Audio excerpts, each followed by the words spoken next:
సంక్రాంతికి సొంతూరుకి వెళ్లడం కష్టమేనా? ఏపీ వెళ్లే రైళ్ల రిజర్వేషన్ మొత్తం ఫుల్. ఏ రైల్ రిజర్వేషన్ చూసినా అయితే రిగ్రెట్ లేదంటే చాంతాడంత వెయిటింగ్ లిస్ట్.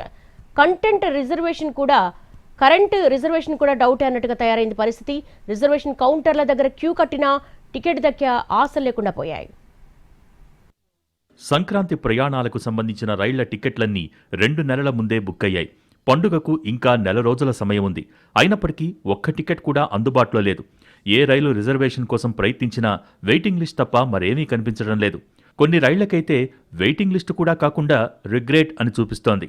రిజర్వేషన్లు పూర్తయిపోవడంతో ఉద్యోగాల హడావిడిలో రిజర్వేషన్ చేసుకోని వారికి దిక్కుతోచటం లేదు.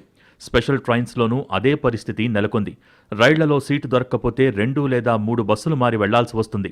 అలాంటి జర్నీ చేయలేక రైళ్లలో వెళ్లటానికే ఎక్కువగా ప్రయత్నిస్తారు. అందులోనూ సంక్రాంతి కావటంతో అన్ని రైళ్లు నిండిపోయాయి. విశాఖపట్నం సహా ఉత్తరాంధ్ర జిల్లాలకు వెళ్లాలి అనుకుంటే ఏ రైల్లో కూడా ఒక్క బెర్తు కూడా ఖాళీ లేదు. అటువైపు వెళ్లాలంటే మినిమం 12 గంటల జర్నీ చేయాల్సుంటుంది. కొన్ని ప్రాంతాలకు ఇంకా ఎక్కువే ప్రయాణించాల్సి ఉంటుంది. అంత దూరం బస్సుల్లో ప్రయాణించాలంటే చుక్కలు కనిపిస్తున్నాయి. దాంతో వారంతా రైలు ప్రయాణాలకే మొగ్గు చూపుతారు. సంక్రాంతి అంటే ఆంధ్రులకు పెద్ద పండుగ. అందులోనూ ఉత్తరాంధ్ర ప్రజలకు సంక్రాంతి సెంటిమెంట్ ఎక్కువ. ఊరికి వెళ్దామనుకున్న వారికి రిజర్వేషన్స్ లేవు. 2-3 నెలల ముందు రిజర్వేషన్ చేయించుకున్న వారు హ్యాపీ. ఇంకా సమయం ఉంది కదా చూద్దాంలే అనుకున్న వారికి ఇప్పుడు చుక్కలు కనిపిస్తున్నాయి. రెగ్యులర్ ట్రైన్స్లో బెర్తులు అస్సలు ఖాళీ లేవు. స్పెషల్ ట్రైన్స్లో అయినా సీటు దొరుకుతుందేమో అని చూస్తుంటే అవి కూడా ఫుల్. మామూలు సమయాల్లోనే విశాఖపట్నం రూట్లోని రైళ్లలో సీటు దొరకటం చాలా కష్టం.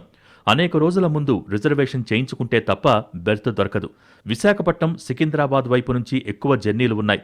చాలామంది 2-3 నెలల ముందు నుంచే అడ్వాన్స్ రిజర్వేషన్స్ చేసుకున్నారు.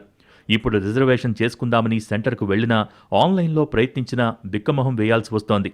ప్రతిసారి సంక్రాంతి పండుగ రిజర్వేషన్లు 2-3 నెలల ముందు నుంచే నిండుతాయి. ఈసారి కూడా అదే పరిస్థితి నెలకొంది. దీంతో పండుగకు సొంత ఊరు వెళ్లాలి అనుకునేవారు ప్రత్యామ్నాయాలు వెతుక్కోక తప్పనిసరి పరిస్థితి ఏర్పడింది.